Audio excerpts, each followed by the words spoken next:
Today we'll talk about how can you enable this sign or know how you can do that on your Plato app. We're going to figure out the solution or know how you can do that on your app. So you just follow these ways, then it's going to work with you. All you have to do, you just go here above your photo profile, click on it. So then it's going to take you to your profile here. Then all you have to do, just go here above this sign, you click on it. Then you come to next step here. Then all you have to do now, just click on privacy. When you just click here on privacy, you come to next step here. Come here to profanity here filter. Just click in this sign. Then like you see this color show for us. That's my profanity here filter enable with us now.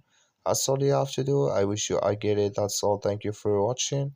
Don't forget to support us by liking, subscribe.